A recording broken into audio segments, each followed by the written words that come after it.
If you go to any professional shop, this is what a car should look like. There's nothing better than masking tape and cardboard and old drapes.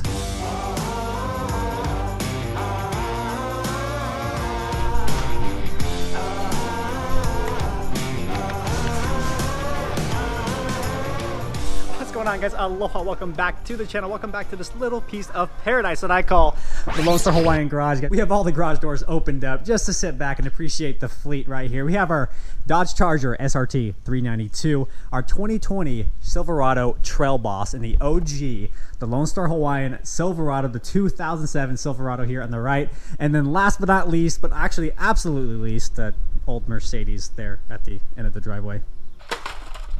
Good looking car, dude. What you got? What you got?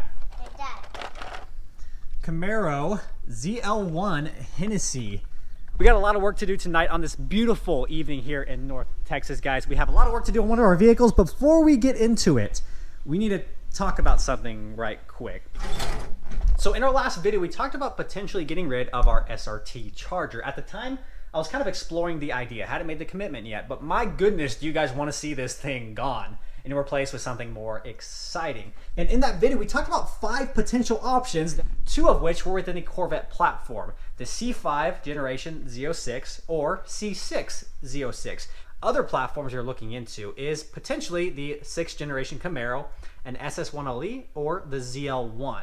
Now, those 4 options, I expected there to be a lot of comments and votes for those 4.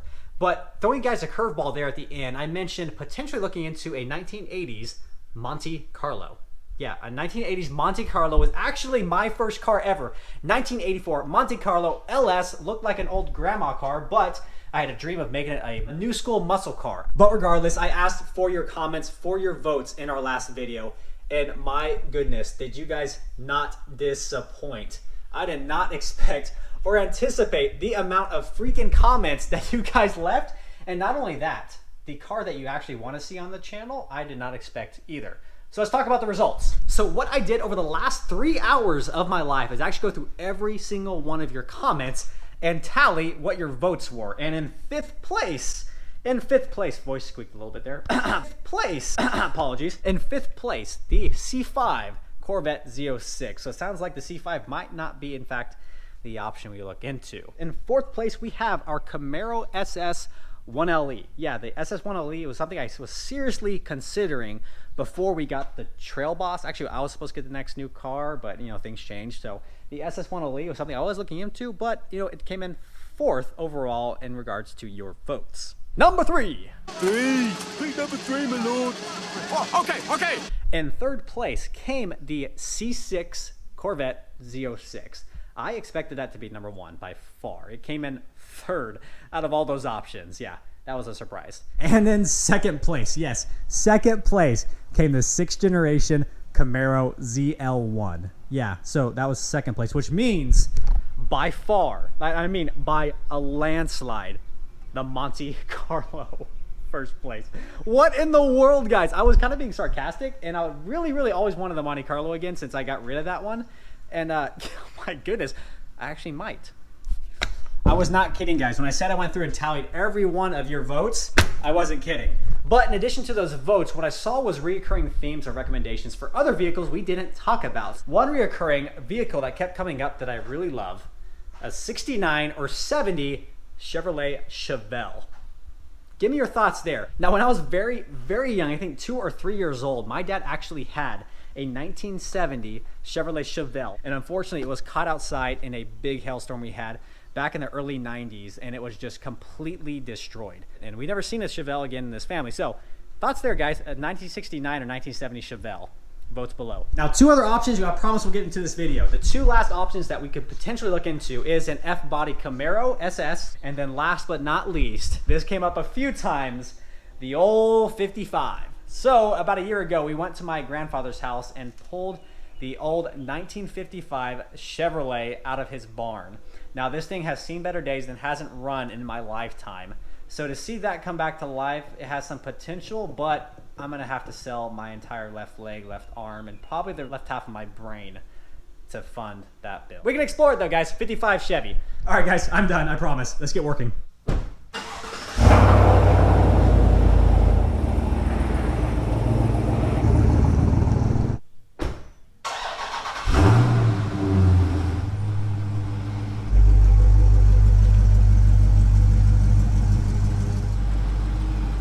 Now, you guys guessed it, we are in fact working on the SRT Charger today. There's some much needed repairs that we need to make before we can even consider selling this thing. Now, initially when I bought this car, it had some, cosmetic flaws that I wanted to correct. That I was going to someday, I just haven't gotten around to it. Now that I'm getting ready to sell it, in order to do things the right way, to put my name behind a vehicle, I'm gonna do it right. So underneath this front bumper right here, I don't know what the previous owner did. Maybe he had a steep driveway, but the bottom side of this front bumper is all scraped up. What I'm gonna be doing today is actually repairing that. I'm gonna show you guys how to actually do that with a simple bumper repair kit and some color matched paints. Let's go ahead, get this thing in the air and have some fun. Kind of, maybe.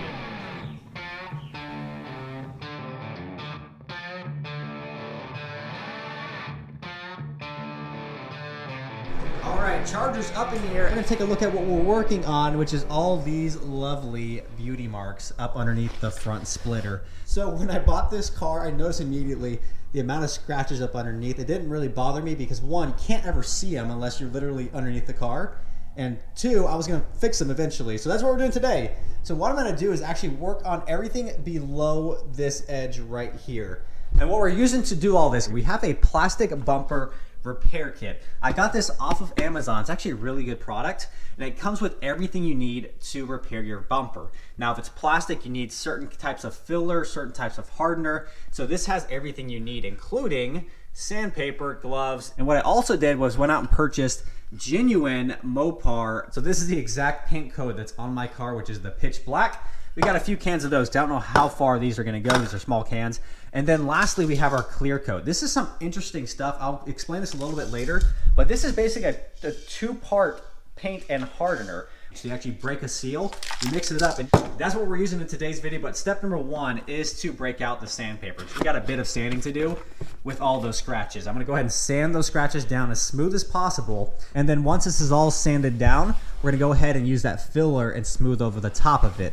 From there, we'll go back and sand it once again, and then we have some primer, sand the primer, and then we go to the paint and clear coat. So quite a few steps to knock out today. So let's go ahead. I'm gonna shut up and let's get started. I've been in the darkness for 40 days.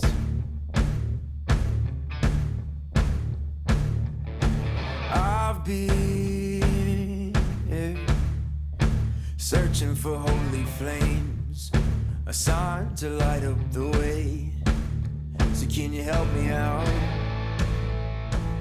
We're now on to our plastic bumper repair kit. I was really surprised at the contents of this and actually how well it's put together. You have multiple of these plastic bumper filler packets. 2, 3, 4, 5, 6, 7, 8 of these packets. So what that tells me is I can use this multiple times. So if I store this and a year down the road I need to repair something on the Silverado or potentially the C6 Z06 or a ZL1, but I might need this in the future, and I have that ability.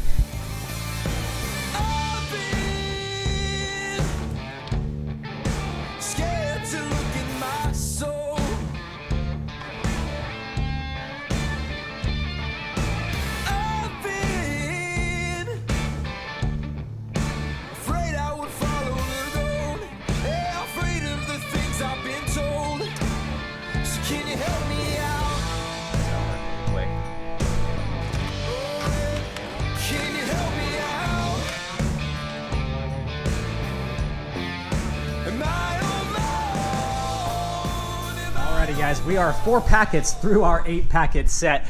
We went ahead and applied all the areas I wanted to. All the deep scratches are covered right now. We're gonna let this sit for about 30 minutes to let it harden up real nice, even though it is pretty much already hard right now. That hardened really quick. But in about 30 minutes, we'll take either 220 or 400 grit sandpaper, sand it down to make sure that it in fact filled all those deep scratches. If so, we'll proceed to the primer. If not, we'll have to apply it one more time. So, see you in 30 minutes.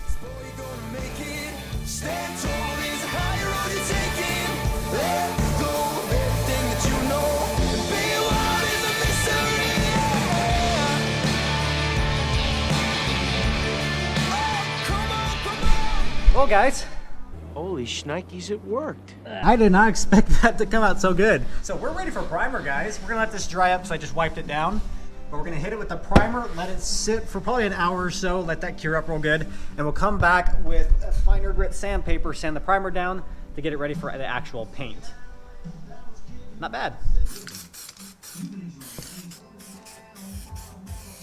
So that was the messiest primer I have ever used in my life. And fortunately, all my vehicles are ceramic coated. So this literally just like wipes right off. So I'm not worried about the overspray. I will have to wash this shortly after, but we are on to the wet sanding portion. This is looking really, really good. A lot better than it did anyways. So I'm gonna grab some 400 grit. I'm gonna do some wet sanding here, put it on my block. We're gonna wet sand this area with 400 and we'll go back with 800 and then if needed 1,000 or 1,200 just to make it silky smooth. And then we'll grab the Chrysler Match pitch black spray paint and paint this black and it will match and look fantastic. It is so hot if you can't tell. I am drenched in sweat.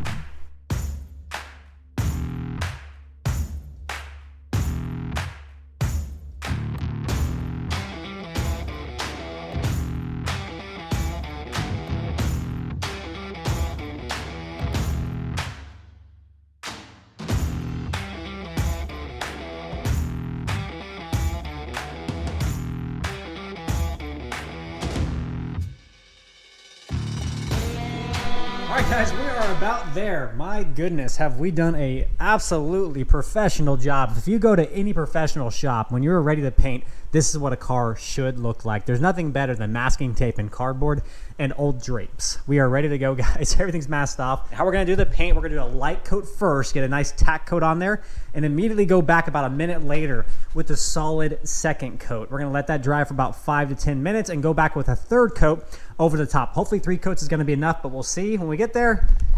Let's go.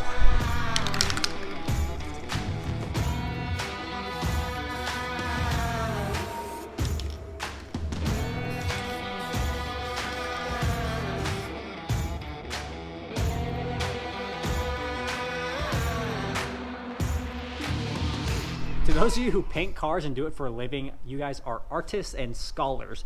Painting cars is extremely hard.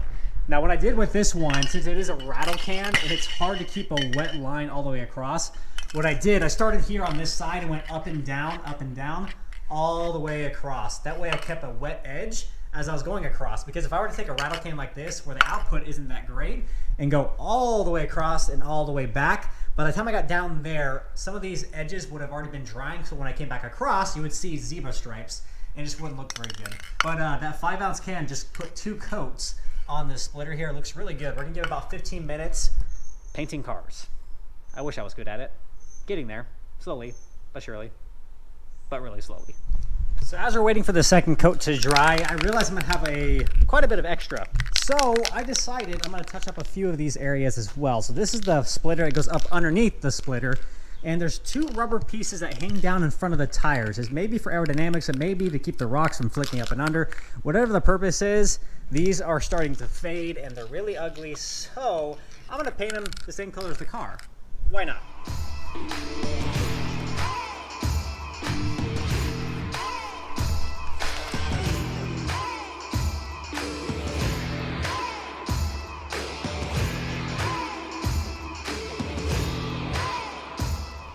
All right, guys, we are so close to being done. We have our clear coat now. Now, this is an interesting clear coat. It's actually 2 parts.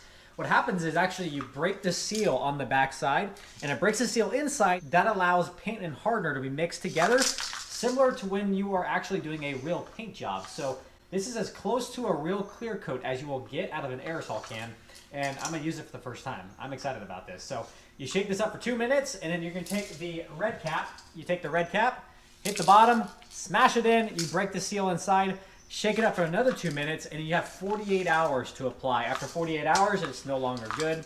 Let's shake it up and get spraying clear coat. Now, something I did forget to mention was the kit that we bought for this bumper repair also came with several other things like solvent wipes, which is super convenient because I didn't even have to break out my paint thinner because I can essentially just use this before I paint. We have a few more in here. We're gonna go ahead and hit this with a solvent wipe really quickly. And as that dries, we got 2 minutes to break the seal, shake this up, and get to work on it.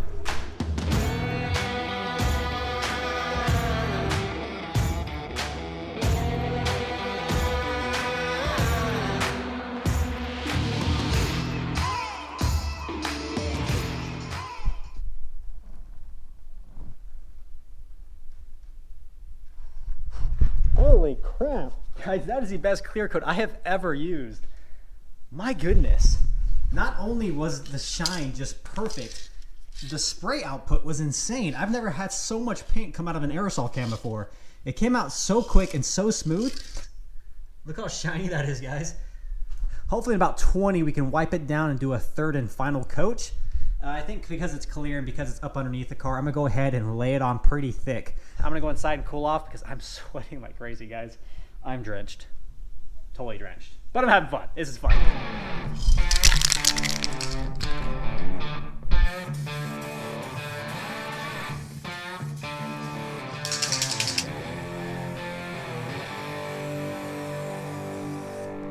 That's three and done. Woo! All right, we're gonna let this sit for about 5 minutes and then start pulling off tape. I don't wanna wait till the very end till it's fully cured to pull off the tape, so it'll be a pain and may pull off paint. So I'm gonna wait for it to get a little tacky and then pull the paint. No, pull the tape. Yeah, tape, not paint. I'm tired.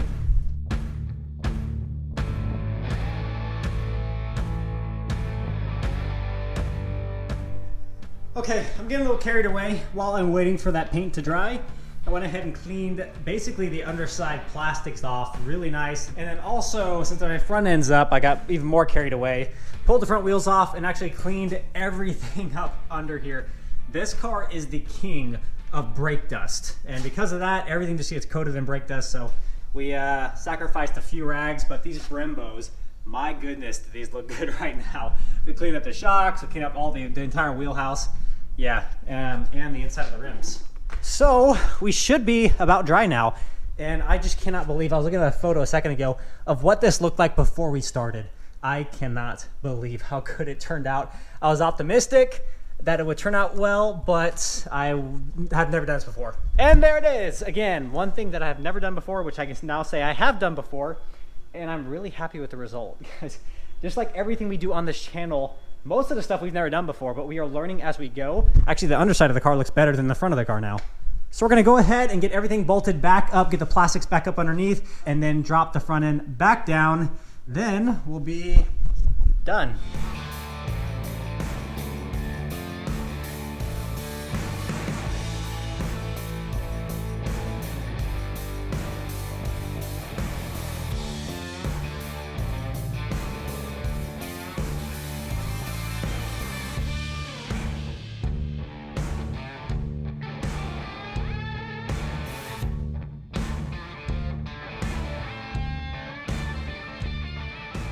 Charger is on the ground. We are about done. The car's looking really, really good, except for the fact that it's filthy, and so am I. So I'm gonna get cleaned up, Charger's gonna get cleaned up, and we'll see you in about a second.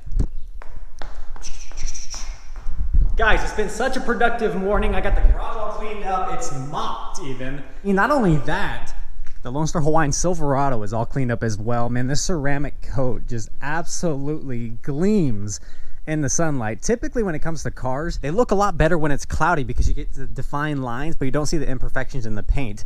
But I will tell you, when you do have the perfect paint, in addition to the ceramic coat, my goodness, does that look good.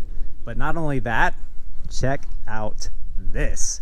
Man, the ceramic coat on here, it all cleaned up, and then finally, the splitter being taken care of. This car is absolutely gorgeous. And just looking at it in the sunlight, it's really, really hard to decide if I'm gonna get rid of this or not, because again, this morning, starting it up, pulling it out here, getting it washed, it's such a gorgeous car. It truly is.